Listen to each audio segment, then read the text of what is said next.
జై శ్రీమన్నారాయణ భగవద్బంధువులారా, ఈరోజు సాంఖ్యయోగంలోని ఇంకొక శ్లోకాన్ని తెలుసుకుందాం. వాసాంసి జీర్ణాని యదా విహాయ నవాని గృహాంతి నరోపరాణి తదా శరీరాణి విహాయ జీర్ణ అన్యాని సయాంతి నవాని దేహి.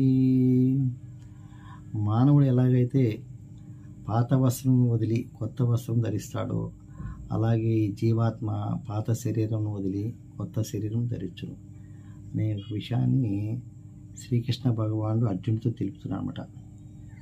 కాబట్టి అర్జునుడికి యుద్ధంలో ధైర్యాన్ని ఇస్తున్నాడు. ఇక్కడ ఎవరు చనిపోయే వాళ్ళు ఉండరు, అయితే శరీరాలే మారుతాయి, మళ్ళీ ఆత్మలు మళ్ళీ శరీరాన్ని తీసుకుంటే అని చెప్తున్నాడు. ఇక్కడ మనం తెలుసుకోవాల్సింది ఏంటంటే, ఈరోజు మనము మానవ జన్మ అనేది ఎన్నో కోట్ల పుణ్యఫలముగా ఏర్పడింది మన మానవ జన్మ. ఇక్కడ మన మానవ జన్మ ఉద్దేశం ఏంది అంటే, మనము సత్కార్యాలు, మంచి కార్యాలు. అసలు మనం వచ్చిన లక్ష్యం ఏంది? ఫస్ట్ మానవ జన్మగా ఎందుకు వచ్చిందంటే, మనకు మంచి అవకాశం ఎందుకు ఇచ్చారంటే భగవంతుడు. ఇక్కడ మనం చదవాల్సిన చదువు ఏంటంటే, అందరూ తెలుసుకోవాల్సింది ఆధ్యాత్మిక జ్ఞానం.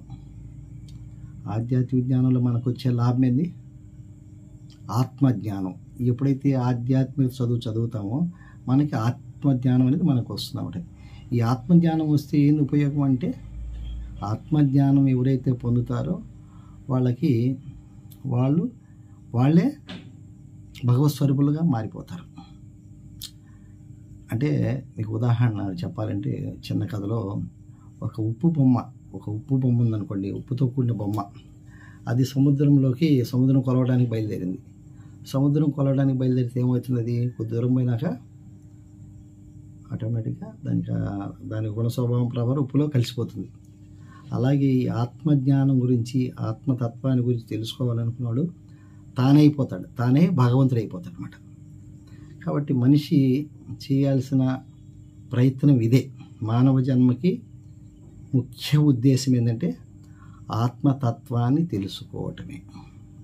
కానీ మానవుడు ఈ ఉన్నటువంటి రకరకాల వ్యామోహాల్లో పడి చివరికి అంత్యకాలం నందు భగవద్గీతలు ఏం చెప్తున్నాడు? దేన్నైతే స్మరిస్తున్నాడో, దేన్నైతే కోరుకుంటున్నాడో, ఏ ఆలోచన అయితే చేస్తున్నాడో తిరిగి ఆ శరీరాన్ని పొందుతాడు. అందుకనే ఇక్కడ ఒక శ్లోకాన్ని చెప్పున్నాడు భగవానుడు.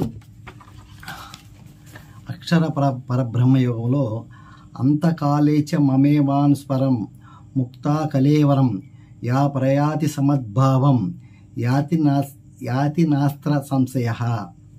ఎవరైతే అంత్యకాలంలో నన్నే స్మరిస్తూ దేహత్యాగం చేస్తాడో వాడు ఖచ్చితంగా నన్నే పొందుతాడని ఈ వాక్యం ద్వారా తెలియజేస్తున్నాడు.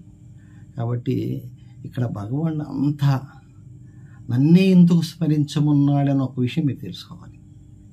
ఇప్పుడు మీరు ఒక కోటీశ్వరులుగా పుట్టినారు, కోట్లు అనుభవిస్తున్నారు. కానీ మీకున్నటువంటి కోరిక చావక ఆ ఇంట్లో పనోడు గురించో ఇంకోటి గురించో ఆలోచిస్తూ చివరి క్షణంలో ప్రాణం విడిచారు. విడిచిన తర్వాత ఏమైంది?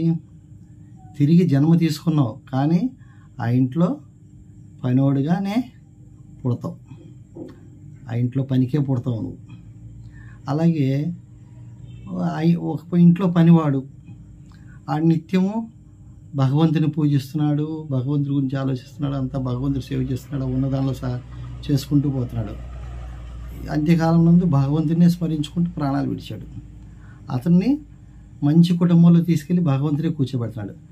ఏ ఇంట్లో వాడైతే పనిగా నీ ఇంట్లో చేరాడో అతడే నీ ఇంట్లో కోటీశ్వరుడై పుడతాడు, నువ్వు ఆ ఇంట్లో పనివాడు అయి పుడతావు.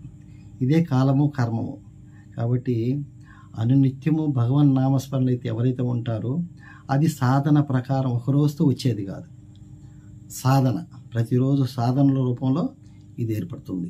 కాబట్టి నెక్స్ట్ వీడియోలో మళ్ళీ ఈ ఆత్మజ్ఞానం గురించి మళ్ళీ కొన్ని విషయాలు తెలుసుకుందాం. జై శ్రీమన్నారాయణ.